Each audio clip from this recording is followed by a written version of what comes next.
It's been a whirlwind of a year for everyone at the Williams Lake and District Credit Union Community Health Centre. Just 15 months ago, the clinic opened their doors to accommodate not only the students of TRU, but also the entire community of Williams Lake. Well, this was something I really worked on in my master's education, so it's something that, having worked in this community and in nursing for a long time, we really knew that this was something that we needed, and we really had a real professional and personal interest as well. So it was very exciting to work on the proposal, and as it got closer and closer and we started finding grants that might actually work, it was pretty overwhelming and exciting.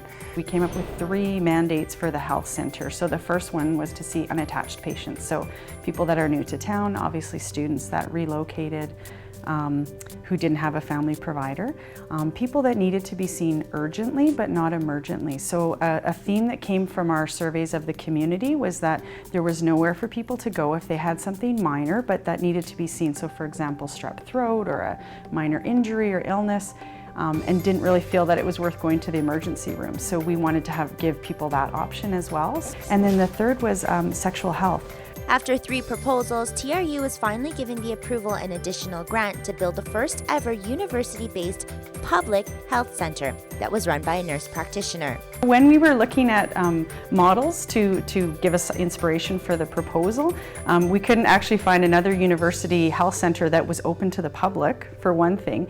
And nurse practitioner-led centers are not relatively new, but certainly in the university setting that was unusual. The unique idea came about when the campus faculty started seeing a need for a clinic for the out-of-town students, but it was clear the community needed one as well. My daughter had strep throat, and so I called the doctor and I gave them my symptoms, and I had to wait 2 weeks to get my daughter in.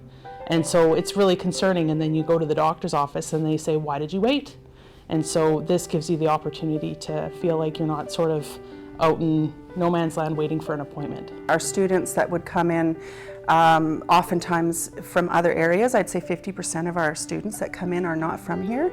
So of course they don't have a doctor, they don't have a primary a practitioner. And we don't have a walk-in clinic or any kind of clinic that will take anybody in other than emergency. So that was certainly a need. And growing up in this community and working here, you certainly get that sense, right?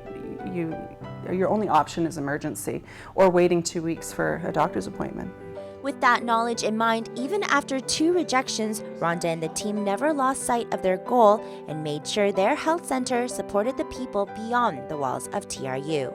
Basically coming right back to what it's all for, and that's the client and that's the student. So really merging those 2 partners together. What do our students need? As educators, we always want our students to have the best services, whether it's our courses and our education, and then the client in general. I mean, this community needs more than an emergency visit, right? Emergencies for certain things, but not for others. So I think that was always our driving force. Today, more and more people utilize the new clinic for most, if not all, of their health concerns. I see a number of people. I have quite a few clients that I kept from my time out in the Chilcotin, so they'll actually travel in to see me here. So I act as a primary care provider for them. So I manage lots of chronic diseases like diabetes or hypertension, that kind of thing. We do a lot of sort of quick stuff, acute stuff. So lots of coughs, colds, sore throats, that type of thing. And then I do sexually transmitted infection testing and treatment, as well as pregnancy testing. I do referrals to specialists if people need it. So it's a wide range, actually, and we see all ages. Even after a year, the Williams Lake and District Credit Union Community Health Centre continues to get busier and busier, which is why they already have their eyes set on expanding. Sometimes I'll come in and people have left messages at 1 a.m. in the morning trying to get in for an appointment. I call everybody back in order, and while I'm calling them back, the other day I had 8 calls still on the voicemail. As I was calling them back, I couldn't get them down. It took me over 2 hours to finally get through them all, between people continuing to leave messages. We're definitely busy.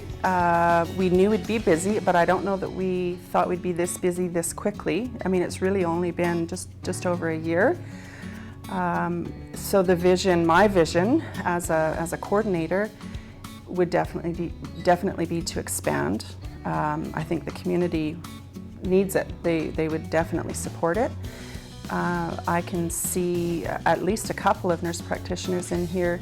Other visions that we had from the beginning that we'll likely continue to plug along with is really to have a very much broader health focus. So for example, having massage therapy, chiropractor, physio, dietitians, like those kind of partners in health operate some services out of here. That would be something that I'd love to see.